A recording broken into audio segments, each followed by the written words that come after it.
Friend, welcome to Bajirao and Reddy institute. Today analysis के आज के अंक में हम 26 सितंबर 2023 की प्रमुख घटनाओं को विश्लेषित करके समझने का काम करेंगे। ठीक है, आइए देखते हैं।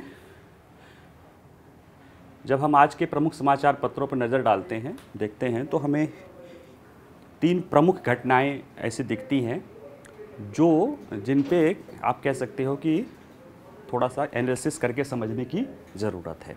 ठीक है, वैसे तो बहुत सारी न्यूज़ हैं, लेकिन ज़्यादातर प्री बेस्ड हैं या रनिंग आर्डर में चल रही हैं, लेकिन तीन ऐसी हैं जिनको हमें गहराई से समझने की ज़रूरत है।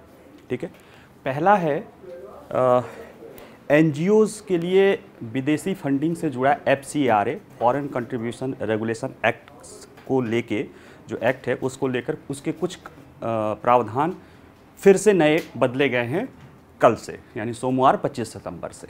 ठीक है, और ये एनजीओ के मुद्दा जो है एनजीओ के रेगुलेशन या फॉरेन कंट्रीब्यूशन को लेके समय समय पे चर्चा में रहता है।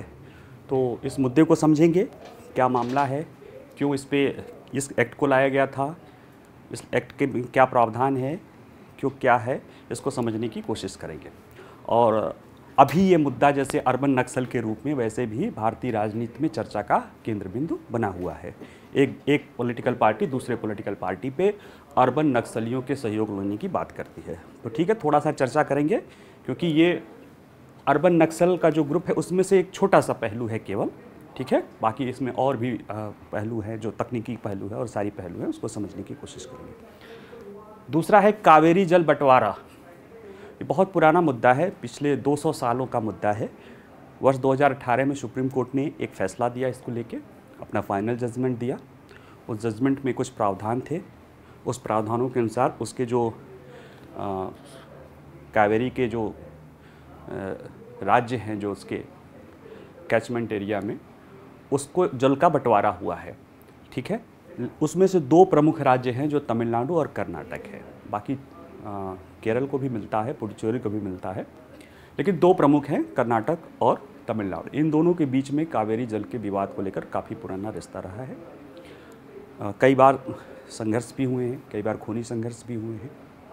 अभी आज जो है बंगलोर कर्नाटक की राजधानी बेंगलुरु में बंद बुलाया गया है इसी मुद्दे को लेकर, क्योंकि सुप्रीम कोर्ट ने अभी हाल ही में कर्नाटक सरकार को 5 क्यूसेक पानी डेली छोड़ने का फैसला किया है। ठीक है, क्यूसेक मतलब क्यूबिक फीट पर सेकेंड, तो 5000 क्यूबिक फीट पर सेकेंड पानी, 5 नहीं 5000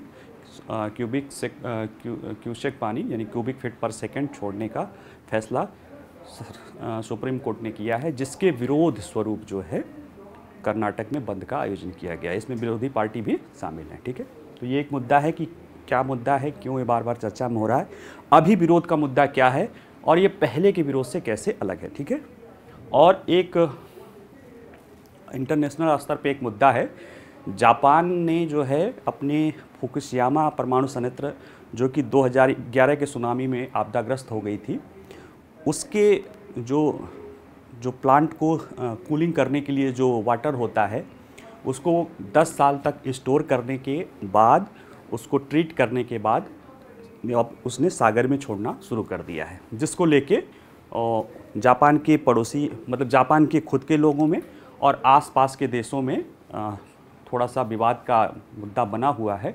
क्योंकि जापान और उसके जैसे जापान, दक्षिण कोरिया, चीन और उत्तर कोरिया, इन सब देशों में जो है सी फूड या समुद्री खाद्य पदार्थ प्रमुख भोजन का तत्व है। ठीक है, तो अब एक एक करके हम लोग समझते हैं। पहला मुद्दा जो है वह है एनजीओ के विदेशी फंडिंग से जुड़ा FCRA कानून। क्यों चर्चा में है? क्योंकि कल जो है यानी 25 सितंबर को सरकार ने इसमें इसके जो नियम है उसमें संशोधन कर दिया। FCRA के फॉरेन कंट्रीब्यूशन रेगुलेशन एक्ट बोलते हैं इसको, उसमें संशोधन करते हुए ये प्रावधान कर दिया कि जो FCRA के तहत रजिस्टर्ड एनजीओ हैं, अब वो अपने चल और अचल संपत्ति का भी जो भी ब्यौरा दे। यानी अगर उस पैसे से, जैसे जो एनजीओ है वो जो फॉरेन कंट्रीब्यूशन ले रहा है उसने क्या चल और अचल संपत्ति बनाई है, यानी कहीं पैसा जमा किया है, कहीं एसेट क्रिएट किया है, भूमि आदि, भवन आदि, तो उन सब का भी 31 मार्च तक के उसका डेटा जो है जो पिछला है उसको दे। इसको लेकर फिर ये चर्चा में हो गया। तो अब ये है कि ये बार बार चर्चा में रहता है, अक्सर चर्चा में रहता है। तो प्रश्न है कि FCRA क्या है। FCRA जो है एक NGOs जो काम कर रही हैं भारत में, गैर सरकारी संगठन, उनको रेगुलेट करने के लिए लाया गया एक कानून है। यह 1976 में लाया गया था और उद्देश्य यह था कि जो विदेशी तत्व हैं वो इन NGOs के जरिए पैसा पंप करके भारत में भारत की अव्यवस्था फैलाने की कोशिश कर रहे हैं। और ये लाने के पीछे मकसद था कि जो भी सरकारी संगठन तो नहीं, जो भी गैर सरकारी संगठन भारत में काम कर रही है उसको भारत के लोकतांत्रिक गणराज्य के मूल्यों के अनुरूप ही काम करना होगा। इसके लिए रेगुलेशन की लिए ज़रूरत है कि अगर कोई विदेश से पैसा ला रहा है तो उसके लिए किया जाए। इसके क्या तत्व हैं?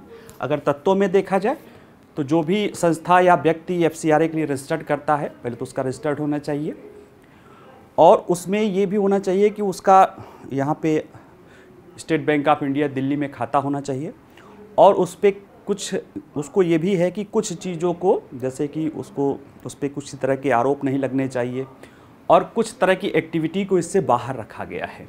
जैसे राजनीतिक चुनाव लड़ने वाले लोग नहीं ले सकते विदेशी चंदा NGO के नाम पे, कह सकते हो न्यायपालिका के लोग, सरकार के लोग, राजनीतिक दल के लोग, पत्रकारिता, यानी इस तरह के लोग जो राजनीतिक या इस तरह के कार्यों में लगे हुए हैं वह इसमें नहीं ले सकते। ले कौन ले सकता है? यानी एक कौन से NGO जो शैक्षणिक कार्य कर रहे हैं, सांस्कृतिक कार्य कर रहे हैं, सामाजिक कार्य कर रहे हैं, ठीक है, इस तरह के लोग इसको ले सकते हैं।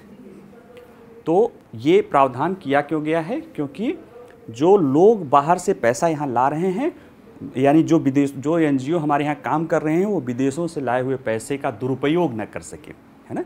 जैसे इसमें कुछ प्रावधान है कि इस एक NGO जिसके लिए विदेश से पैसा पाएगी उसी कार्यों में खर्च करेगी, किसी और कार्य में नहीं करेगी, ठीक है। हाल के दिनों में जैसे ये मामला है कि कितना मंजूरी में कितना समय लगता है, मंजूरी में कितने मिलने के बाद 5 साल के लिए लगता है, वो सब तो इसमें लिखा हुआ है, आप पढ़ लेंगे जो आपको हैंड आउट मिलता है। मेन ये है कि हाल के दिनों में देखा जा रहा है कि जो FCRA है, हाल के दिनों मतलब पिछले कई 2-3 दशकों से जब लाया गया था कि इनके द्वारा पैसे का मिसयूज किया गया है। जिस मद में लाया गया है उस मद से अलग में पैसा खर्च किया गया है और कई सारे पॉलिटिकल और रिलीजियस कन्वर्जन, जैसे रिलीजियस कन्वर्जन कोई दिक्कत नहीं है, लेकिन फोर्सफुली यानी जबरन धर्मांतरण या लालच देकर धर्मांतरण कराना या राष्ट्र विरोधी गतिविधियों में लगना, है ना। जैसे कि कुंडल कुलन का मामला था जो UPA सरकार के समय हुआ था। उसमें एक संस्था थी जो कि उसमें कुंडल कुलन का विरोध कर रही थी, है ना, रूस के द्वारा वहाँ शुरू किया गया था। ऐसे ही जैतापुरा का था जो फ्रांस का था। बाद में पता चला कि ये संस्थाएं जो है विदेश की और सारी कंपनियां हैं उनसे पैसे लेकर वहाँ विरोध करती हैं। तो विरोध तो वो कर रही हैं यहाँ के दिखाने के लिए, लेकिन उनके पीछे मोटिव कोई और है, क्योंकि वो पैसा उनको इसीलिए दिया जा रहा है कि वो भारत के विकास के यात्रा को रोके। अब जैसे आप लोग बहुत पढ़ रहे होंगे कि भारत सप्लाई चेन में, आपूर्ति श्रृंखला में चीन+1 का विकल्प, यानी चीन का विकल्प बनना चाह रहा है। दुनिया उसे चाह भी रही है। तो क्या चीन चाहेगा? अब मान लिया चलो चीन देश के रूप में छोड़ भी दो, जो चीन की कंपनियां सप्लाई चेन के रूप में फ़ायदा ले रही हैं, क्या वो चाहेंगी कि उनका व्यापार भारत में चला जाए? क्या कभी कोई अमेरिकी कंपनी चाहेगा कि उसका व्यापार भारत में चला जाए? तो फिर वो क्या करेंगे ना? जैसे न्यूक्लियर प्रोजेक्ट ही था जिसको नहीं मिला, या जो वायुयान प्रोजेक्ट है जिसको नहीं मिला, उसकी विरोधी कंपनी अक्सर इसमें लग सकती है। इसलिए इस तरह की चीज़ों से बचने के लिए कि भारत की विकास यात्रा न रोका जा सके, FCRA के द्वारा NGOs को रेगुलेट करने की कोशिश की गई। ठीक है, तो और थोड़ा सा अब इसको देखते हैं। क्या मामला है? मामला है केंद्र सरकार ने 25 सितंबर को मिनिस्ट्री ऑफ होम अफेयर्स या गृह मंत्रालय 25 सितंबर को नियमों में संशोधन कर गैर सरकारी संगठनों के और संघों के विदेशी योगदान में बनाई गई चल और अचल संपत्तियों की घोषणा करने के लिए कहा है, क्योंकि गैर सरकारी संगठनों को विदेशी धन प्राप्त करने के लिए विदेशी अधिनियम FCRA के तहत पंजीकरण कराना अनिवार्य है और उसी के तहत इसमें संशोधन करके इनमें कहा गया है कि अब अपनी चल और अचल संपत्ति को घोषित करें। ऑब्वियस है, जब कोई पैसा आता है, जैसे कि विदेशों से कोई पैसा आता है एनजीओज़ को, क्यों आता है? क्योंकि एनजीओज़ जिस उद्देश्यों के लिए बनी होती हैं, ख़ासतौर से किस लिए, शैक्षणिक रूप से, सामाजिक उद्देश्यों के लिए, शिक्षा के लिए या सांस्कृतिक उद्देश्यों के लिए। अब इन उद्देश्यों के लिए तो एनजीओ बनी है, लेकिन अगर उस पैसे का इस्तेमाल चल और अचल संपत्ति खरीदने के लिए किया जाएगा तो निश्चित रूप से कहीं ना कहीं वो पैसा जो है उसका दुरुपयोग होगा। ठीक है, अभी क्या दिखा देते थे एनजीओज़ जो है वो कुछ दिखाते नहीं थे और वो बच जाते थे, लेकिन अब उनको दिखाना पड़ेगा कि इस पैसे से उन्होंने क्या चल अचल संपत्ति की। इन सब का प्रभाव जो होता है ना वो ये होगा कि एक तो फाइनेंशियली डिसिप्लिन आती है, दूसरे जो मनी लॉन्ड्रिंग और हवाला जैसी चीज़ों का समस्या है उससे बचा जा सकता है, और तीसरे इनके ज़रिए जो देश विरोधी गतिविधियों को पैसा जाता था उससे बचा जा सकता था। होता क्या रहा था, जो पहले जो इनका प्रयोग कैसे किया जाता रहा था या किया जा सकता है, होता है कोई विदेशी फर्म जैसे देश में कोई जो है अपना इंटरेस्ट करना है, उसको अपना स्वार्थ सिद्ध करना है कि जैसे कोई प्रोजेक्ट चल रहा है उसको रुकवाना है या सरकार को अस्थिर करना है, या जॉर्ज सोरोस जैसे लोग जो कह रहे हैं कि वर्तमान मोदी सरकार को हटाना है। अब वो क्या करेंगे, उनको अगर हटाना है तो यहाँ आके तो कर नहीं सकते, तो वो क्या करेंगे कि बहुत सारे जो इस तरह के उनके लाइक माइंडेड लोग काम कर रहे हैं, और इसमें कोई बुराई नहीं है। अगर कोई सही उद्देश्यों से अगर सरकार की आलोचना करना कोई बुराई नहीं है, बस नियत सही हो कि सरकार जो गलत कर रही है लोगों के, ये भारत के लोगों के हितों को बचाने के लिए अगर आप विरोध कर रहे हैं या आप एनजीओ चला रहे हैं, कोई बुराई नहीं उसमें। लेकिन हो सकता है कि विदेशी जो फंड आप विदेशी ले रहे हो वो आप पे दबाव बनाए कि हम आपको पैसा तो दे रहे हैं, आप इसको करके आप सरकार की फला जो है चीज़ का विरोध करिए। ठीक है, उद्देश्य हो गया क्या है अब कि विदेशी हित को साबित करना। कार्य क्या कर रहे हैं, वो दिखावेगा कि हम जनता का हित कर रहे हैं। ठीक है, तो इस तरह से जो चीज़ें होती हैं वो कहीं ना कहीं क्या है, हमारी जो आंतरिक प्रणाली है उसमें विदेशी तत्वों की भूमिका है। और हमारे आंतरिक सुरक्षा का जो चैप्टर है उसमें लिखा है ना, भारत की आंतरिक सुरक्षा चुनौतियों में विदेशी राज्य और गैर राज्य तत्वों की भूमिका। तो जो गैर राज्य और राज्य तत्व हैं ये एनजीओज़ के, जो विभिन्न देशों में एनजीओज़ कार्य, भारत की नहीं सभी देशों की समस्या, विभिन्न देशों में कार्यरत एनजीओ के माध्यम से अपने पैसे को भेजते हैं। उस पैसे आएगा, पता चला किस कार्य के लिए आया, क्या कह सकते हो कि शिक्षा के लिए आया या किसी में महिलाओं के विकास के लिए आया, और वो पैसा चला गया। क्या पता चला कि हम एक लेक्चर देने के लिए कोई आता है किसी दूसरे एनजीओ का जिसका काम दूसरा है, उसको पेमेंट के रूप में ढेर सारा पैसा चला गया। देखने पे तो सब लीगल लग रहा है लेकिन उद्देश्य कहीं और है, उसको पेमेंट किया जा रहा है किसी और काम के लिए। आप एक लेक्चर के लिए क्यों पैसा देगो किसी को ढेर सारा, बहुत सारा। ठीक है, तो ये सारी चीज़ें, इस तरह की चीज़ें होती हैं और ये पहले भी होती रही। अब तो काफ़ी सख्ती बरत दी गई है लेकिन पहले भी होती रही है। इन्हीं सब चीज़ों को ध्यान में रखते हुए ये FCRA जो है एक्ट को लाया गया था जो 1976 में। ठीक है, 1976 में इस एक्ट को लाया गया था, और जब ये लाया गया था एक्ट तो विदेशी शक्तियां, आशंका व्यक्त की गई थी कि विदेशी शक्तियां और संगठनों के माध्यम से देश में धन पनप के भारत के मामले में हस्तक्षेप कर रही हैं। यह व्यक्तियों और संघों को विदेशी दानों को विनियमित करने ताकि वह एक संप्रभु लोकतांत्रिक गणराज्य के मूल्यों के अनुरूप कार्य कर सके। हमारे जो मूल्य हैं, हमारे जो संवैधानिक मूल्य हैं उसके अनुरूप कार्य कर सके, न कि अपने वेस्टेड इंटरेस्ट या अपने निहित स्वार्थों के लिए, भारत विरोधी स्वार्थों के लिए, देश विरोधी स्वार्थों के लिए उसका इस्तेमाल करें।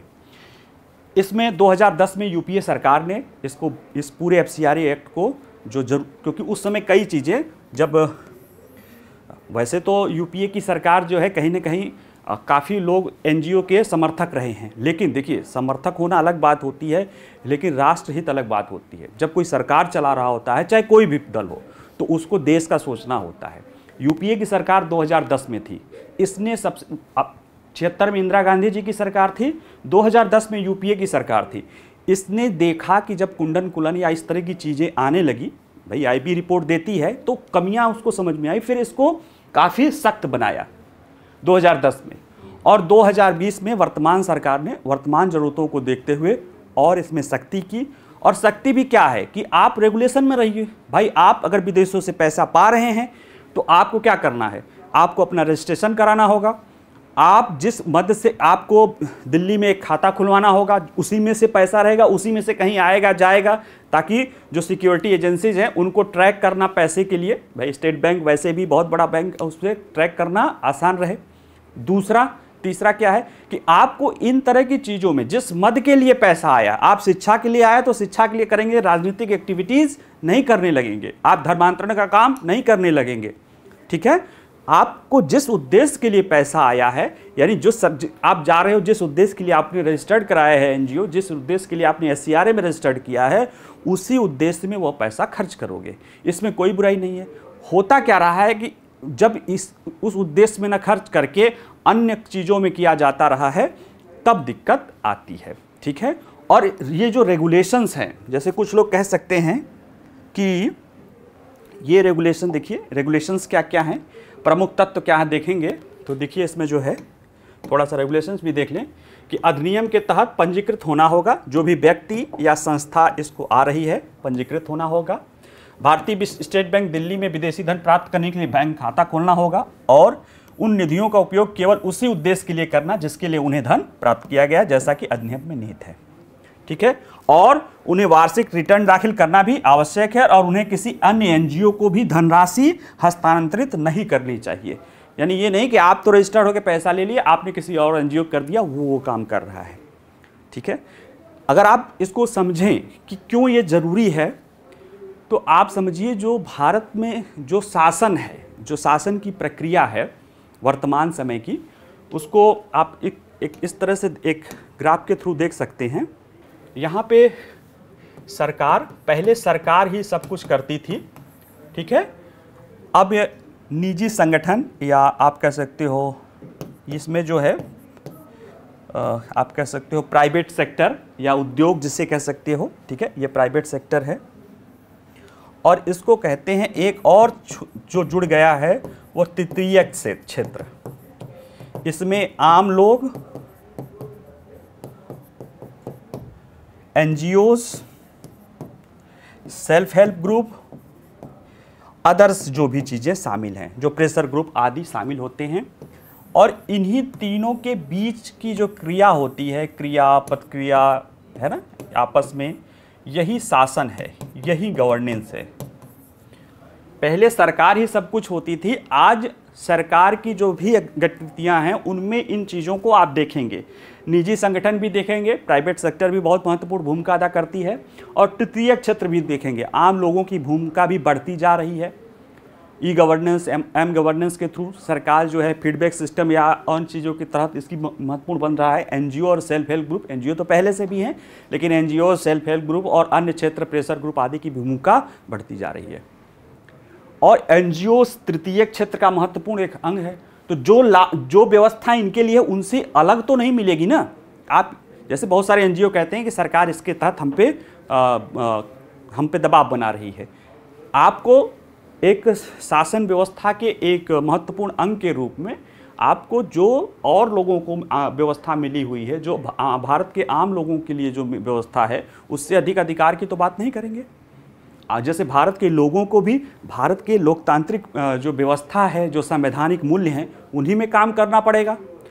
तो जो एनजीओज कार्य कर रहे हैं, जिनको जो कहते हैं कि हम भारत के लोगों के हितों का प्रतिनिधित्व करते हैं, उनके लिए हम ज़्यादा करते हैं, सरकारें उतनी नहीं कर पा रही हैं इसलिए हम करते हैं, उनको भी तो उन्हीं लोकतांत्रिक मूल्यों और प्रक्रियाओं के ही अंदर काम करना पड़ेगा। उसके लिए कोई अलग से व्यवस्था तो नहीं की जा सकती है, ठीक है। तो इसलिए इस तरह के आरोप लगाते रहे हैं सरकार पे कि सरकार वो करती है, लेकिन वो आरोप अगर हम प्रावधानों के संदर्भ में देखें तो उनको कोई विशेष अधिकार नहीं है कि कोई एनजीओ है तो आप कुछ भी करें। नहीं, आप एक शासन में आपकी भूमिका है, आपका महत्व है, लेकिन देश के कानून और रेगुलेशन के अनुसार भी आपको चलना पड़ेगा। आप कानून के खिलवाड़ करेंगे तो वो संभव नहीं हो सकता है, ठीक है। और वैसे भी बहुत सारी भारत की आंतरिक समस्याओं में जो बहुत सारी रिपोर्टें आई हैं, वो देखा गया है कि जो भारत विरोधी बहुत सारे तत्व हैं देश के अंदर और देश के बाहर, ये दोनों लोग आपस में एक गठजोड़ बना लिए हैं स्ट्रेटेजिक यूनिट फ्रंट करके, जो भारत में कहीं भी किसी भी स्तर की जो चुनौती होगी उसमें देखेंगे आपस में ये लोग शामिल हैं। और इनका कहीं ना कहीं नाता जो भारत के एडवर्सरी हैं, जैसे कि पाकिस्तान, जैसे कि चीन, इनके, और जो डीप स्टेट एक्टर हैं, इनको जो विदेशों में हैं उनको डीप स्टेट एक्टर बोलते हैं, जो राज्य के बहुत अंग होते हैं। जैसे उसमें जो बहुत सारी आप कह सकते हो कि कई बार राज्य सरकारें खुल के नहीं आ सकती हैं, लेकिन उनके बहुत सारी जो एजेंसियां हैं वो बहुत छुपे तौर पे रह के अपने हितों को सुनिश्चित करने के लिए कोशिश करते हैं। और विदेशी कूटनीतिक माहौल में कोई किसी का मित्र नहीं होता है, हर कोई अपने हितों को सुनिश्चित करने की कोशिश करता है। और चाणक्य जो प्रैक्टिकल कह सकते हो, हम उनको मान सकते हैं कि व्यवहारिक राजनीति के बहुत बड़े पुरोधा थे। उन्होंने बताया है देशों के बीच के संबंधों को कि हर देश दूसरे देश में उसमें षड्यंत्र करता रहता है ताकि उसको कमज़ोर किया जा सके, ठीक है, या अपने हितों को। यहाँ पे अब हम कह रहे हैं लोकतंत्र में या वर्तमान व्यवस्था में वो खुल के तो संभव नहीं है, तो कैसे होगा? इन्हीं डीप स्टेट एक्टरों के द्वारा छुप के किया जाता है। इसलिए उस तरह की समस्याओं को रोकने के लिए इस तरह के कार्रवाई करने की ज़रूरत पड़ती है। बाकी पंजीकरण कैसे किया जाता है? दस्तावेज भेजा जाता है, जमा किया जाता है ऑनलाइन, फिर उसमें जो है ऑनलाइन जमा किया जाता है, आईबी उस पर रिपोर्ट लगाती है, और अगर रिपोर्ट में पाती है कि कोई समस्या नहीं तो उसे कर दिया जाता है।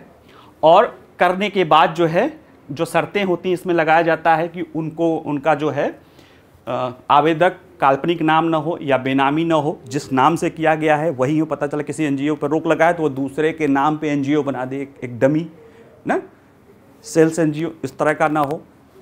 दूसरा है कि उसको जो भी व्यक्ति या एनजीओ है उस पर कोई पुराना आरोप ना लगा हो कन्वर्जन, फोर्सफुली कन्वर्जन करने का, रिलीजियस कन्वर्जन करने का, या कह सकते हो कि आप मनी लॉन्ड्रिंग का उस पर आरोप न लगा हो, या धार्मिक हिंसा भड़काने का या सांप्रदायिक हिंसा भड़काने का आरोप न लगा हो, और न ही देश के विरुद्ध में माहौल बनाने का आरोप लगा हो, ठीक है। पॉलिटिकल पार्टी की बात नहीं करें, देश के विरुद्ध में। और वैसे भी पॉलिटिकल पार्टियों के लिए फॉरेन फंडिंग एनजीओ के रूप में अलाउ नहीं है, ठीक है। तो ये सारी शर्तों पर अगर पूरा करेगा तो आईबी जो है उन्हें कर देती है, फिर होम मिनिस्ट्री उनको मंजूरी दे देती है। वो मंजूरी 5 साल के लिए रहती है। 5 साल के ख़त्म होने के 6 महीने पहले आप रिन्यूअल कराने के लिए अप्लाई कर सकते हैं। देखिए कितने समय के लिए दी जाती है, रिन्यूअल कराने के लिए अप्लाई कर सकते हैं। अगर आपने उस समय में अप्लाई नहीं किया तो आपका लाइसेंस रद्द हो जाता है, आपका जो FCRA लाइसेंस रद्द हो जाता है। इसके बाद आप विदेश से पैसा नहीं ले सकते हैं। अभी हाल ही में Oxfam India trust, Indian medical association, करीब 5900 NGOs जो हैं उनको 31 दिसंबर 2022 तक ही उनका रजिस्ट्रेशन था। उनमें से ज़्यादातर लोगों ने, करीब 5790 मान लो 79 लोगों ने वो नहीं किया था, आवेदन नहीं किया था, तो उनकी रद्द हो गई। आवेदन करें क्यों? आवेदन करेंगे तो पता चल जाएगा ना कि पैसा आ रहा है तो क्या करने। जब सारी चीज़ें खुली हो जाएंगी तो देने वाला क्यों देगा जब अपने उद्देश्यों को पूरा नहीं कर पाएगा। इसलिए काफ़ी कटौती देखी गई है। और सुनिए, दूसरी चीज़ें देख लीजिए। अभी आप कुछ दिन, अगर आप लोगों को याद होगा, मीडिया देखते होंगे, तो ब्रिटिश एक बड़ा क्लिप हुआ था कि एक ब्रिटेन का मीडिया हाउस में कोई एंकर था, उसने बड़ा कह सकते हैं वाहियात, एब्सर्ड या वाहियात बात कही थी कि जब भारत में चंद्रयान 3 के समय चंद्रयान 3 जाके साउथ पोल पे सॉफ्ट लैंडिंग की थी, दुनिया में एक कीर्तिमान बनाया था, तो उसको जलन हुई क्योंकि भारत उसके गुलाम रहा 200 सालों के बाद। इसके बाद भी स्पेस इतनी बड़ी शक्ति बन गया, और उनका तो शायद स्पेस प्रोग्राम भी नहीं है ब्रिटेन का, ठीक है। तो हुआ क्या कि वो कह रहा है कि जब भारत इतना महंगा खर्चा कर रहा चंद्रमा के डार्क साइड में जाने का, जहाँ किसी ने नहीं गया है, तो हमसे जो इतना बिलियन पाउंड का हम लोगों ने जो भारत को इतना अरब पाउंड का मदद दिया है वो हमें वापस कर दे।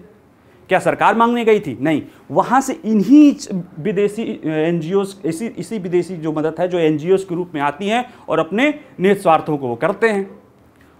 निहित स्वार्थ अपना चलेगा भी और बाद में कहेंगे हमको वापस कर दो। तो ये तो उनकी मानसिकता है, ठीक है। तो जरूरी नहीं भाई तुम अपना अपने पास रखो, भारत सक्षम है, भारत के लोग सक्षम है, और मेहनत करेंगे और अच्छा करेंगे, हम कर ही रहे हैं, और हमें योग्यता होगी तो सही एफडीआई आएगा, सही निवेश आएगा, वो देश में वो कार्य करेगा, ठीक है। हम भिखमंगे तो है नहीं कि हमें चंदा लेने की ज़रूरत है। हाँ, अगर आप ले रहे हो चंदा, अगर सही कुछ लोग कर भी रहे हैं तो सही प्रोसेस को फॉलो करो, उसमें बुराई क्या है, ठीक है। तो इसीलिए जिन लोगों ने नहीं किया, और जो अभी चर्चा में कुछ प्रमुख रहे हैं, इनको लिखा हुआ है उसमें, green peas India, transparency international, वो सबरंग ट्रस्ट, कंपैशन इंटरनेशनल, ये सारी चीज़ें हैं। कुछ इस सरकार में इनका हुआ है और कुछ यूपीए सरकार में ही ये, जैसे ग्रीन पीस तो यूपीए सरकार के ही समय में ये चर्चा में आ गई थी, ठीक है। तो इन पे कार्रवाई हो रही है, क्यों? क्योंकि ये कहीं ना कहीं, जैसे अगर देखिए ग्रीन पीस एमनेस्टी इंटरनेशनल को देख लीजिए, वो अपने को मानवाधिकार आयोग हितों की बात करता है। वो जब सिक्योरिटी फोर्सेस के द्वारा कोई आतंकवादी या इस तरह की होता था तब तो वो चर्चा करते हैं, लेकिन आतंकवादियों द्वारा जब बम विस्फोट करके 150-200 लोगों की मौत को घाट उतार दिया जाता है, उस पर कभी भी एमनेस्टी इंटरनेशनल किसी भी आतंकवादियों की आज तक आप विरोध करते हुए किसी भी देश में दिखा दीजिए, नहीं दिखाएगा। क्यों? क्या आतंकवादी द्वारा की गई हत्या वो मानवाधिकार का उल्लंघन नहीं है? जबकि आतंकवाद की जो परिभाषा में लिखा है कि वो निरीह लोगों की हत्या करते हैं। सरकार तो चलो जिस आतंकवादी की मारता है उसका कोई करतूत रहता होगा, उसका कोई कार्य रहता होगा, उसका उद्देश्य रहे उसको रोकना। आतंकवादी किसी को भी मार देते हैं, खासतौर से जितने वो आदमी मासूम हो, कमज़ोर हो, ताकि सरकार पे उतना, मतलब सरकार और जनता में उतना भय और डर का माहौल हो। लेकिन उन पे कभी भी हमारे एमनेस्टी इंटरनेशनल वालों ने आवाज़ नहीं उठाई, ठीक है। और वो भी छोड़ो, इनके वित्तीय लेन देन के मामले जो है अभी प्रवर्तन निदेशालय देखना शुरू की तो कई सारे मामले सामने आए। तो जब मामले सामने आए तो अपना यहाँ बोरिया बिस्तर बंद करके ये चल दिए। इसी तरह से ग्रीन पीस इंडिया का 2015 से पंजीकरण रद्द है, और ये सरकार नहीं, इसके पहले यूपीए सरकार के समय ही इनके ऊपर शुरू हो गया था कि इनकी एक्टिविटीज़ देखने लगी थी ये लोग, इधर उधर की बातें मतलब कहीं ना कहीं भारत की जो विकास यात्रा रोकने की शुरू हो गए थे, कर रहे थे, ठीक है। तो ये सब चीज़ें हैं, आप इसको देखिएगा क्यों निशाना बनाया जा रहा है। लोग आरोप लगा रहे हैं, एक भी आरोप ये भी है भाई, जो विरोधी हैं कि ये नहीं होना चाहिए, तो उनको आरोप लग रहा है कि ये सरकार जानबूझ के लोकतंत्र को दबाने के लिए ऐसा कर रही है। अगर ये सरकार कर रही है कि उसके लिए तर्क देते हैं कि 2011 में 40,000 था, अब 16,000 जो रह गए, यानी 24,000 एनजीओज का क्या करें। 2011 में 40,000 था एनजीओ रजिस्टर्ड एफसीआरए के था, तब 16,000 है, यानी 24,000 एनजीओ जो है पिछले 12 सालों में उनका रजिस्ट्रेशन समाप्त हो गया है। तो आप लोगों को लग रहा होगा या किसी भी को लग रहा होगा कि यार ये सरकार तो इतना कर रही है, लेकिन मनमोहन सरकार ने ही 4,000 एनजीओ के एक दिन में, एक साल में रजिस्ट्रेशन खत्म किया था 2012 में, और 2010 का एक्ट ही लाया गया था इसीलिए सख्त करके, क्योंकि वो एक्ट फिर प्रभावी हुआ, क्योंकि उस समय तक समस्याएं दिखने लगी थी। देखिए, राजनीतिक दल राजनीति में क्या बोलते हैं उससे कोई मतलब नहीं, लेकिन जब वो सरकार में रहते हैं ना, तो वो अपने देश के हित के लिए काम उनको करना पड़ता है और करते भी हैं, ठीक है। कुछ एक अपवादों को छोड़ दिया जाए, कुछ एक देशों की, हम तो ये मानते हैं कि वो करते ही करते हैं। हाँ, हो सकता है कोई कम शक्ति दिखाए, किसी की मजबूरी की वजह से कोई कम शक्ति दिखाए, कोई ज़्यादा दिखाए, बस यही है, अंतर थोड़ा सा होता है, बाकी करते सब एक जैसे हैं। सरकारें एक जैसे ही काम करती हैं, थोड़ा बहुत अंतर रहता है, ठीक है। बाकी बातें राजनीति में जो भी हो, ये मेरा अपना मानना है। क्योंकि देखिए, उदाहरण है, मनमोहन सरकार ने 4,000 किया तो 24,000 में तो 4,000 ऐसे घट गया, तो 20,000 तो इस सरकार ने, और अभी 7-8,000 जो है एनजीओ खुद ही रजिस्ट्रेशन के लिए नहीं अप्लाई किए, तो 12,000 निकल गया, 12,000 हुआ। तो आंकड़े ऐसे होते हैं, हमें आंकड़ों में नहीं जाना है, ये आंकड़े बताते हैं कि कहीं ना कहीं जो सरकारों ने रेगुलेशन करने के लिए सख्ती अपनाई है, उसके कारण ये सारे एनजीओज दूरी बना लिए हैं। ईडी ने जब अपना दबाव बनाया है ना, अभी जैसे अभी जो खालिस्तान का मूवमेंट हो रहा है, उसमें देखा गया उसमें जो सिक्योरिटी एजेंसीज ने उन्होंने कहा कि अब पंजाब में जो गायक हैं या जो पॉलिटिशियन हैं, जो वकील हैं इस तरह की, या जो इस तरह की एनजीओज चला रहे हैं, इन सब पे भी नज़र रखने की ज़रूरत है कि क्या इनका खालिस्तान से बढ़ाने में तो संबंध नहीं है। तो इस तरह की चीज़ें दिखाई देती हैं। मुंबई में दिखाई दिया था, मुंबई जब बम विस्फोट हुआ था तो उसमें देखा गया था कि जो अपराधी हैं, जो आतंकवादी हैं, उनका कहीं ना कहीं बॉलीवुड के लोगों से भी साठगांठ था। ठीक है, तो ये चीज़ें हैं कि हमको रेगुलेट करना पड़ेगा। भले वो संगठन शासन में भूमिका निभा रहे हैं ना, एनजीओ तृतीय क्षेत्र के रूप में एक शासन प्रक्रिया में भूमिका निभा रहे हैं, तो शासन प्रक्रिया के लिए प्रोसेस होता है। आप एक्टिव भूमिका हमारे समाज में निभा रहे हैं तो आपको देश के लोकतांत्रिक मूल्यों और व्यवस्था के साथ भी चलना होगा। अगर कोई एनजीओ किसी नक्सलवाद को सपोर्ट कर रहा है जो भारत के संसदीय प्रणाली को दिखावा मानता है, नक्सली जो है वो अलगाव नहीं है, वो देश से बाहर जाने की बात नहीं करते, वो पूरी जो भारत की जो संसदीय प्रणाली है, जो हमारे बेसिक स्ट्रक्चर का हिस्सा है, जो हमारे कह सकते हैं राजनीतिक मूल्यों का हिस्सा है, उसको वो छलावा मानते हैं। उसी तरह से बहुत सारी अलगाववादी आंदोलन हो रही हैं जो देश से, जैसे खालिस्तान देश से अलग होने की बात कर रहे हैं, कश्मीर में अलगाववादी कश्मीर से अलग होने की बात कर रहे हैं। तो हम इन जैसे संगठनों को डायरेक्ट या इनडायरेक्ट मदद करने वाले एनजीओज को ऐसे खुला छोड़ दें, नहीं छोड़ सकते हैं, इसीलिए सख्ती बनाई गई है। ठीक है, चलिए अगला देखते हैं। अगला है कावेरी जल का मुद्दा बंटवारे का। देखिए ये लोग बहुत पुराना मुद्दा है, 200 साल पुराना, लेकिन 2018 में सुप्रीम कोर्ट के द्वारा फैसला देने के बाद कि उसमें जो है कर्नाटक की ज़रूरतों को देखते हुए तमिलनाडु के कुछ हिस्से का जल कर्नाटक को दिया गया था, और जो एक सर्टेन अमाउंट है जिसको अनुमान लगाया गया था कि कावेरी नदी में इतना जल प्रभावित होता है, 740 टीएमसी, 1000 मिलियन क्यूबिक फीट उसको आप कह सकते हो, यानी 740 अरब क्यूबिक फीट, और एक क्यूबिक फीट में 28-29 लीटर होता है। इतना जल प्रवाहित होता है। इतने जल के बंटवारे को सुप्रीम कोर्ट ने विभिन्न आंकड़े दिए हैं जो इसमें लिखे हुए हैं। ठीक है, उसमें दे दिया था, और साथ में ये भी कहा था कि इन दोनों के विवाद को सुलझाने के लिए, क्योंकि समय समय पर उठ सकते हैं, दो व्यवस्था की थी, दो संस्थाओं का उसमें जिक्र किया था कि जो सुप्रीम कोर्ट के ब्रॉडर डिसीजन हैं इसी के उपलक्ष्य में रह के वो करेंगे। वो ब्रॉडर, वो उसमें कौन सा था, एक कावेरी जल मैनेजमेंट अथॉरिटी और एक कावेरी जल ट्रिब्यूनल बना था, और वो दोनों इसके लिए जिम्मेदार थे। ठीक है, अभी क्या मामला ये है जिसके लिए ये चर्चा में हो गया, कि ये क्यों अभी चर्चा में हो गया, क्योंकि अभी कर्नाटक में जो फैसला हुआ था, जो चल रहा था 18 से, उसमें ये था कि कर्नाटक को जून से सितंबर के बीच में तमिलनाडु को तकरीबन 120 टीएमसी या 112 टीएमसी मतलब 1000 मिलियन क्यूबिक फीट है ना, टीएमसी, बाकी आप उसमें समझ जाइएगा। ठीक है, टीएमसी इस्तेमाल किया जाता है, इतना जल देना था।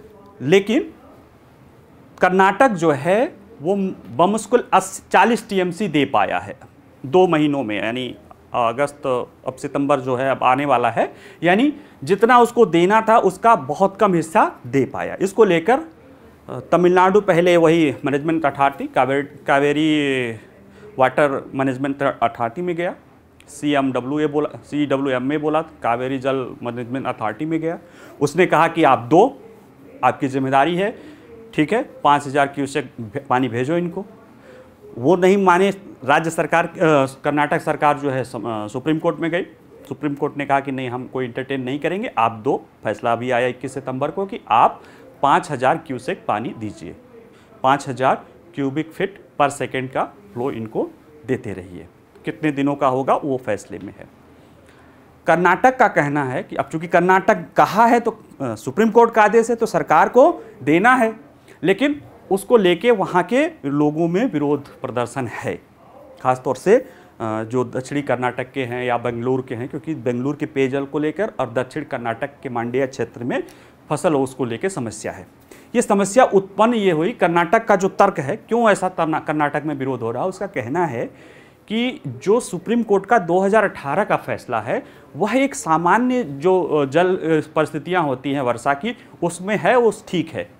लेकिन जब क्राइसिस हो, जब वर्षा ना हो, जैसे कि अभी जो आंकड़ा है कर्नाटक में जल का, उसमें यह है कि जो बारिश होनी चाहिए दक्षिण पश्चिम मानसून के कारण, साउथ वेस्ट मानसून के कारण कर्नाटक में, उसमें जो पिछले जो जून से लेकर सितंबर तक या अक्टूबर तक जो बारिश होनी चाहिए, उसमें 2-3 महीनों में जितनी बारिश होनी चाहिए उसमें 40% की कटौती हो गई। मतलब 40% या 30% कम बारिश हुई है, और यह 130 सालों का रिकॉर्ड है कि सबसे कम बारिश हुई है। ऐसी स्थिति में जो रिजर्व हैं या जो रिजर्वायर होते हैं कि जहां पानी को स्टोर किया जाता है, नदियों में बांध बना के जलाशय हैं, उनमें आधा जितना पानी रहना चाहिए उतना उसका आधा ही है।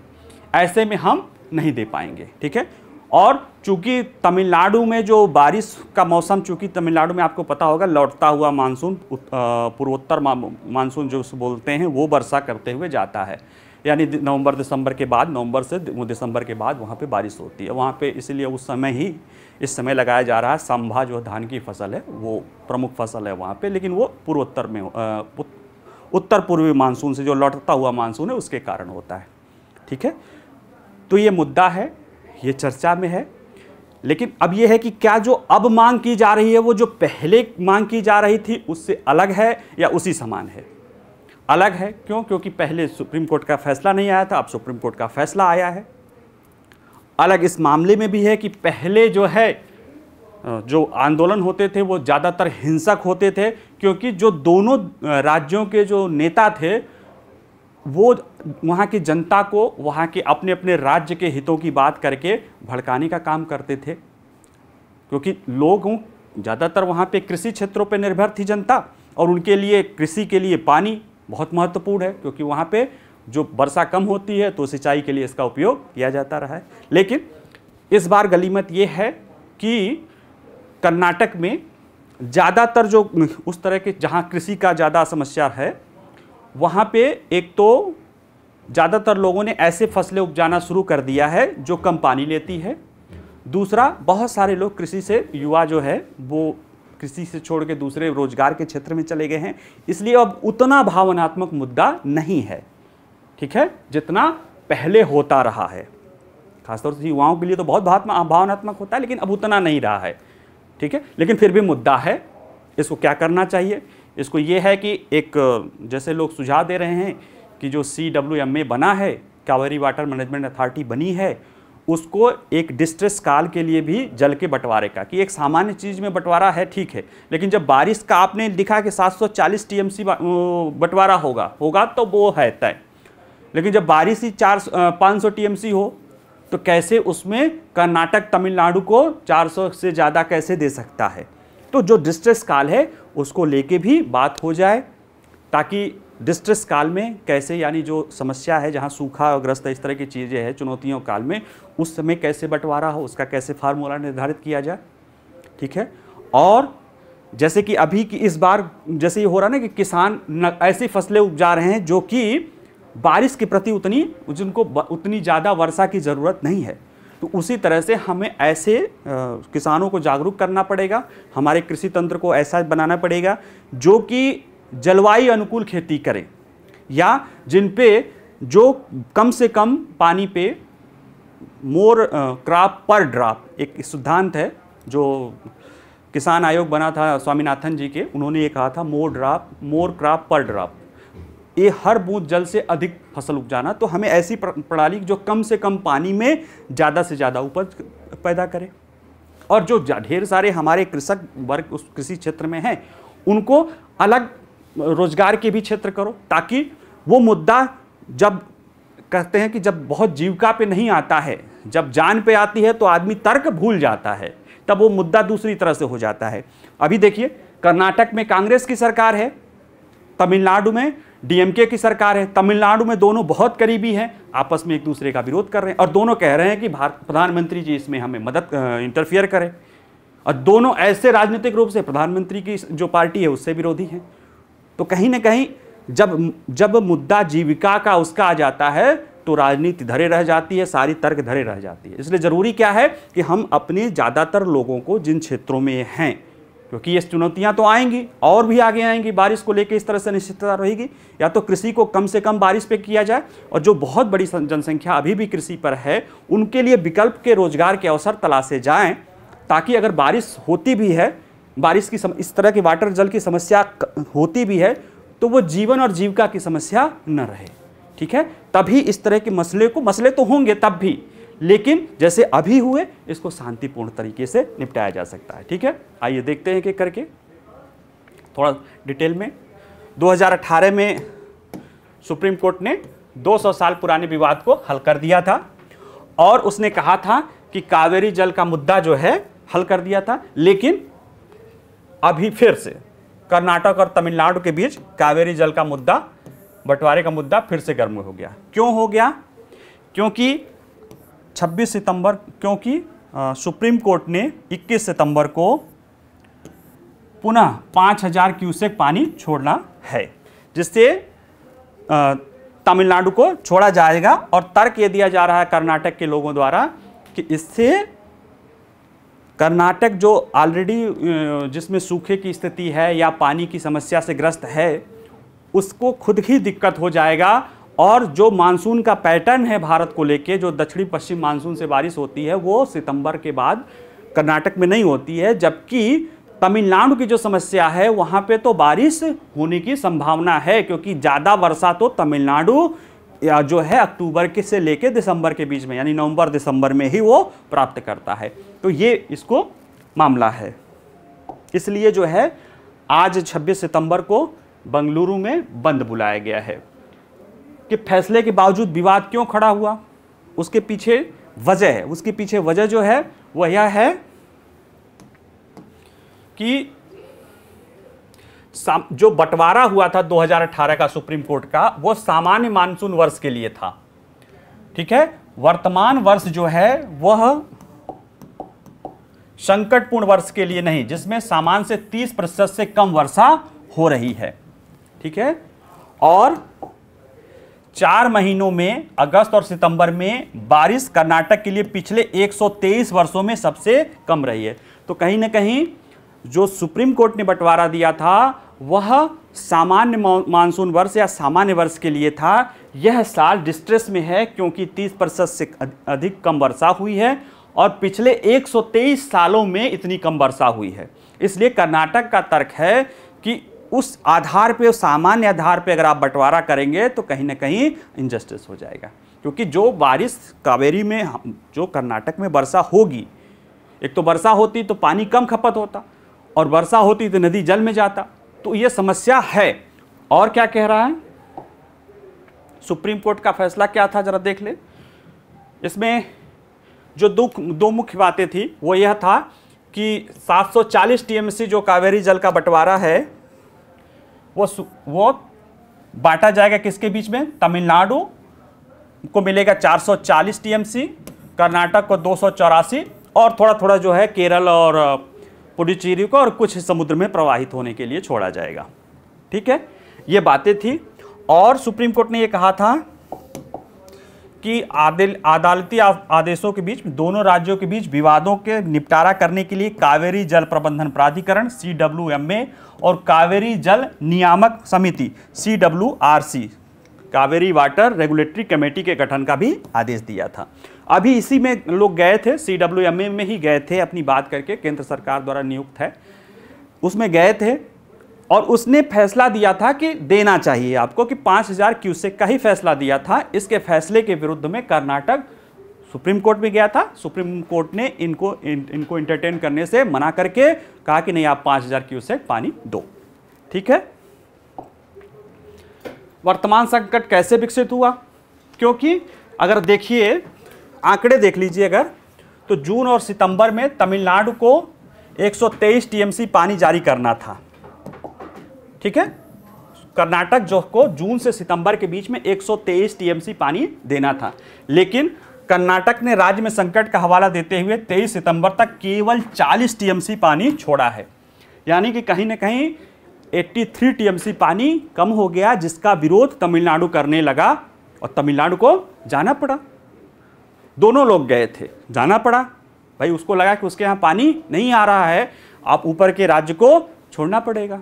ठीक है, कर्नाटक का तर्क देखो, वो कह रहा है कि हमारे यहाँ पानी है ही नहीं। जैसे अगर 23 सितंबर तक की देखेंगे, ठीक है, जो तो उसके कुल भंडारण क्षमता 104 टीएमसी होना चाहिए, इस समय 51 टीएमसी है, यानी कि 53 टीएमसी पानी तो हमारे भंडारण में नहीं, और जो कुल का जितना होना चाहिए उसका आधे से कम है। ऐसी स्थिति में हम पानी नहीं छोड़ सकते हैं। अगर हम छोड़ दिए तो दक्षिण पश्चिम जो है कह सकते हो कर्नाटक में जो बारिश होती है वह दक्षिण पश्चिम मानसून के समाप्त होने के साथ ही शेष पानी पीने के लिए होगा और सिंचाई उद्देश्यों के लिए होगा, इसलिए हम इसको छोड़ नहीं सकते हैं। और तमिलनाडु को अक्टूबर और नवंबर के बीच लौटते पूर्वोत्तर मानसून से वर्षा का एक बड़ा हिस्सा प्राप्त हो जाएगा। ठीक है, तो कर्नाटक कह रहा है कि हमारे यहाँ खुद ही पानी नहीं है तो हम क्यों छोड़ेंगे। फिर भी सुप्रीम कोर्ट ने आदेश दिया है कि आप करो। अच्छी बात जो है कि कह सकते हैं ना कि एक तो है, लेकिन अच्छी बात यह है कि जो पहले भी इस तरह से विवाद हुए 91, 2002, 2012, 2016, उसमें जो विवाद और आज के विवाद में अंतर है, क्योंकि उस समय कोई फैसला नहीं था, आज सुप्रीम कोर्ट का फैसला है। इसलिए जब सुप्रीम कोर्ट का फैसला है ना, उसका विरोध उसको एक कहते हैं नैतिक बल मिल जाता है। सुप्रीम कोर्ट एक इंडिपेंडेंट बॉडी है, एक इंडिपेंडेंट बॉडी ने 2 राज्यों के लिए कोई फैसला दिया है तो ऑब्वियस से सोच समझ के दिया होगा, और इसलिए उसका विरोध करने के लिए बहुत ज़्यादा नैतिक बल नहीं रह जाता है। अगर बाय द वे ये फैसला नहीं हुआ होता, किसी सरकारी संस्था ने दिया होता ये फैसला, या केंद्र सरकार ने यह फैसला दिया होता, तो कह सकते थे कि फला राज्य के प्रति भाव दिखाने के लिए किया गया है। अभी यह भाव नहीं है, क्यों? क्योंकि सुप्रीम कोर्ट का फैसला आया है। दूसरी बात, अब जो कर्नाटक है उसमें भी जो है कृषि को लेके, जैसे जिन क्षेत्रों में अक्सर समस्या रहती है, उन लोगों ने ऐसी फसलें उपजाना शुरू कर दिया है जो कम खेती पैसे पे होती है। और देखिए इसमें जो है ऐसी फसलें जो मांड्या, जो कर्नाटक का दक्षिणी कर्नाटक का हिस्सा मांड्या, उसमें कम फसलें होती हैं, और जो युवा वर्ग है वो ज़्यादातर कृषि से दूर जा रहा है, तो ऐसे उसके लिए बहुत ज़्यादा चिंता का विषय नहीं है कि है, लेकिन अब वो इतना इमोशनल नहीं है कि वो उग्र होके बहुत सारी चीज़ें करे। ठीक है, चुनावी वर्ष है, वो चलेगा, उतना चलता रहता है। ठीक है, तो ये थोड़ी सी अच्छी बात है। क्या किया जा सकता है? कुछ लोग सुझाव देते हैं कि ये मुद्दा है, इस मुद्दे का फायदा उठा के कावेरी जल प्रबंधन प्राधिकरण को, सारे जितने भी लोग हैं इसमें, किसान संगठन, सरकार, सारे पक्ष, सभी राज्यों को बैठाना चाहिए और एक डिस्ट्रेस काल के लिए भी एक सिद्धांत, जैसे एक सामान्य जल के लिए बंटवारे के लिए फैसला आ गया, एक ऐसे ही कि जब वर्षा कम होगी, जब वर्षा 20% कम होगी तो कितना बटेगा, 30% कम होगी तो क्या होगा, कि कितने रिजर्वेयर पे कितना जल का जो है बंटवारा होगा, उसके लिए भी एक समझौता कर ले। हालांकि इसको लेकर अभी सहमति नहीं हो पाता है, क्योंकि कोई अपने हिस्से को कम करने के लिए तैयार नहीं होता है, लेकिन इस पे प्रयास किया जा सकता है। कुछ लोग सलाह देते हैं कि इसमें नदी जोड़ो चल सकता है। भारत सरकार की भी बहुत पहले योजना थी, लेकिन वो एक तो बहुत ही महत्वाकांक्षी योजना है, उसके कई सारे पर्यावरणीय प्रभाव हैं, और इसलिए शायद उसको भी ठंडे बस्ते में डाल दिया गया है कि यहाँ से गंगा में एक्सेस पानी इसी समय होता है, उसको पानी वहाँ ले जाके छोड़ दिया जाए। क्योंकि अगर आंकड़े देखें कि 5000 या क्यूसेक तो प्रति सेकेंड, 5000 होता ही कितना है, 1.5 लाख लीटर प्रति सेकेंड पानी छोड़ना है। उसको लेकर, हालांकि वो अगर दिन में पूरा गुणा करेंगे तो बहुत ज़्यादा हो जाएगा, 36 जो है 1000 गुणे 3600 गुणे 24 कर दीजिए, लेकिन एक बता रहे हैं कि कहीं ना कहीं हमारे यहाँ बहुत सारी नदियों, बरसाती बहुत बारिश का पानी होता है जो समुद्र में चला जाता है, इसका हम कर सकते हैं, भूगोल वाला विद्यार्थी देगा, लेकिन इसके बहुत सारे कई पर्यावरणीय और उसकी प्रभाव है।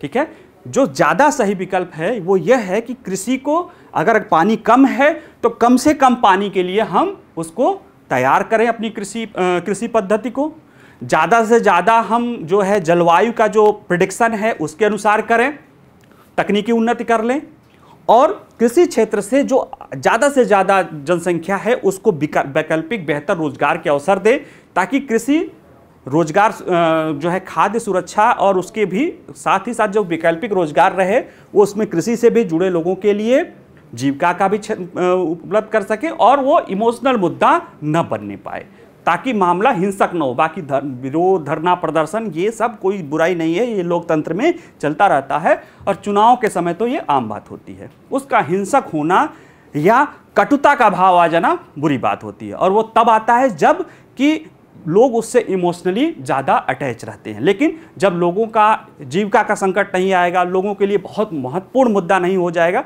तो उसको लेकर ज़्यादा लोग चर्चा नहीं करते हैं। ठीक है,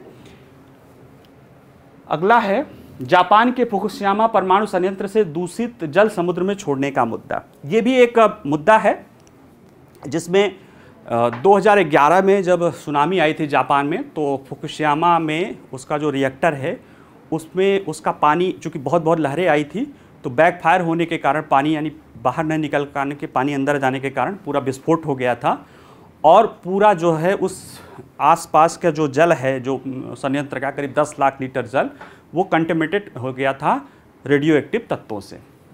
जापान ने 10 साल तक उसको रोके रखा है, उसको ट्रीट किया है। IAEA इंटरनेशनल एनर्जी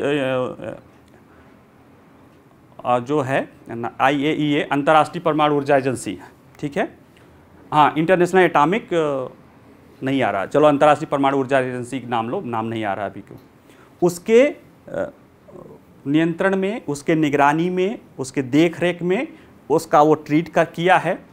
और जैसे जैसे ट्रीट कर रहा था, वो अपने आसपास के देशों को, यानी दक्षिण कोरिया को, रूस को भी, चीन को भी आमंत्रित कर रहा था कि आप आइए, हमारी प्रक्रिया को देखिए, ताकि, क्योंकि उसको ट्रीट करके छोड़ना तो सागर में ही था, तो सागर में छोड़ने के लिए जापान ने एक नीति अपनाई कि हमारी जो ट्रीट करने की नीति, अगर पानी को उपचारित करने की नीति अगर पारदर्शी होगी, सुरक्षा को लेकर सब कुछ को, और IAEA के गाइडलाइंस में होगी, तो और देशों को उस अपने लोगों को समझाने का मौका मिलेगा। क्योंकि जैसे ही परमाणु प्रसार का खतरा आता है, खासतौर से जापान जैसे देश में जो हिरोशिमा नागासाकी को झेल चुका हो, वहाँ कितना महत्वपूर्ण मुद्दा होगा। इसलिए उसने पूरी तरह से पारदर्शिता अपनाई थी, सभी लोगों को कहा था।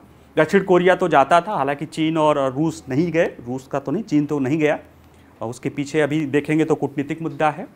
ठीक है, तो अप्रैल 2021 में जापान ने यह फैसला किया कि अब हम इस ट्रीटेड जल को सागर में धीरे धीरे करके 30 सालों में छोड़ेंगे, क्योंकि हम अब इसको ज़्यादा समय तक नहीं रोक सकते हैं, हमारे पास संसाधन नहीं है। ठीक है, मतलब उसको करके और उसको सुरक्षित रखना। अब ये ट्रीट हो गए हैं, अहानिकारक है, इनको धीरे धीरे करके सागरों में छोड़ा जा सकता है। और लेकिन जब ये फैसला किया गया तो उसका जापान के कुछ देशों में, दक्षिण कोरिया और ख़ासतौर से चीन में बहुत विरोध देखा गया। विरोध के पीछे मेन वजह होती है वो है कि उन देशों में सी फूड या समुद्री खाद्यान्न प्रमुख वो है, खाद्यान्न का जरिया है। ठीक है, लेकिन जैसा कि IAEA कहता है, परमाणु ऊर्जा एजेंसी कहती है कि ये कंटेमिनेटेड जो है चीज़ वो ट्रीट हो गया है और ये खतरनाक नहीं है, इसको समुद्र में छोड़ा जा सकता है। और जापान भी कह रहा है कि वो अगले 30 सालों तक धीरे धीरे छोड़ के देखेगा कि क्या इसका कहीं दुष्प्रभाव हो रहा है। अगर वो जांच करता रहेगा, दुष्प्रभाव होगा तो छोड़ देगा। और हमें जापान पे विश्वास भी करना चाहिए, क्योंकि वो खुद ही एकमात्र देश है जो परमाणु आपदा को झेला है, परमाणु जो है हमले को झेला है। तो वहाँ पे उनके लोगों को लेकर वो है। जो जहाँ तक चीन का विरोध है वो ज़्यादातर कूटनीतिक है। अब इसको हम समझने की कोशिश करते हैं। पिछले महीने से ही इसने पड़ोसी देशों, खासतौर से चीन की तीखी प्रतिक्रिया के बावजूद ही जापान ने अपने इस जो कंटेमिनेटेड जल था, पानी वाटर था, उसको समुद्र में छोड़ना शुरू कर दिया।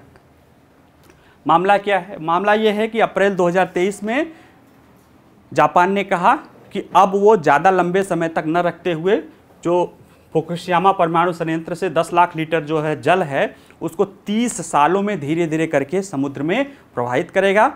उसका वो अध्ययन करेगा।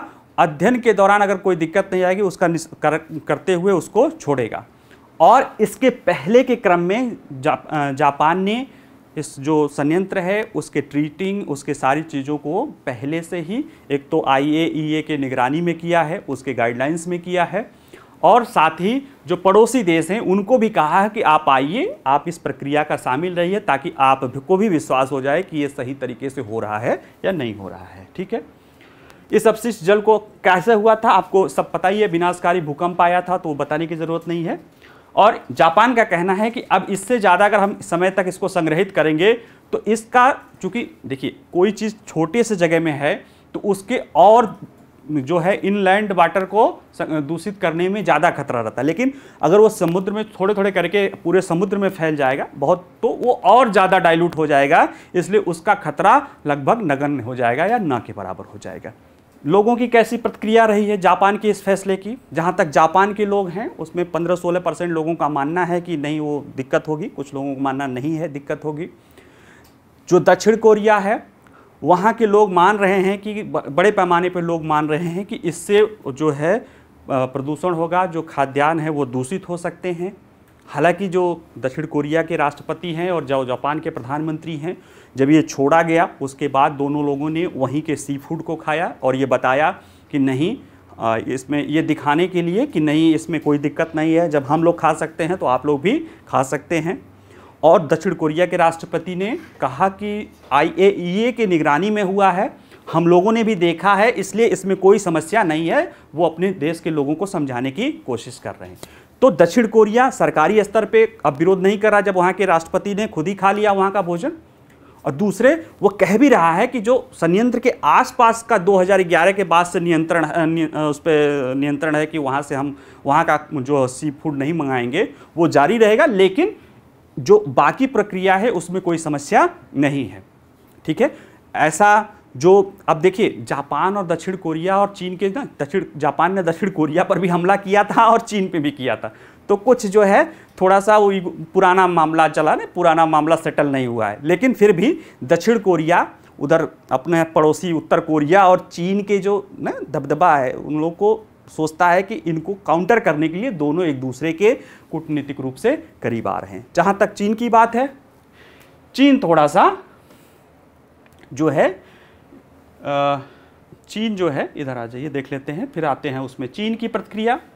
चीन जो है इसको कूटनीतिक चश्मे से देख रहा है, उसको ये लग रहा है कि ये अच्छा मौका है दक्षिण कोरिया और जापान के लोगों को आपस में भड़काने का, क्योंकि वो नहीं चाहता है कि दक्षिण कोरिया और जापान मजबूत हों, क्योंकि उसकी वजह से उस क्षेत्र में उन दोनों का दबदबा बना रहता है और उससे जो है चीन का जो है कूटनीतिक हित प्रभावित होता है। ठीक है, अब ये थोड़ा सा टेक्निकल चीज़ देख लेते हैं कि क्या ये जल सही है, क्या यह जल सुरक्षित है। आप लोगों को भी प्रश्न होगा कि भाई समुद्र तो हमारा भी जुड़ा हुआ है, क्या ये जल सुरक्षित है?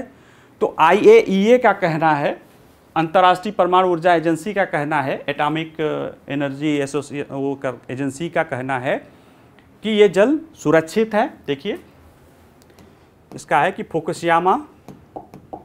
फुकुशियामा दाइची परमाणु ऊर्जा स्टेशन से संग्रहित उपचारित पानी को समुद्र में छोड़ने की जापान की योजना IAEA सुरक्षा मानकों के अनुरूप है। उपचारित पानी के छोड़े जाने से लोगों और पर्यावरण पर नगण्य रेडियोलॉजिकल प्रभाव पड़ेगा। ठीक है, लेकिन ये तो IAEA का कहना है, लेकिन कुछ जो कह सकते हैं जो पारिस्थितिकीविद हैं, विद्वान हैं, वो इसका विरोध कर रहे हैं। कुछ लोगों का कहना है कि IAEA जापान में परमाणु ऊर्जा के ध्यान में रखने के जापान उधर आगे बढ़ाना चाह रहा है, इसके दबाव में है, लेकिन फिर भी हमारे पास इस संस्था का जो दुनिया में न्यूक्लियर प्योरिफिकेशन पे ध्यान दे रही है, उसकी बातों को न मानने का कोई वो नहीं है।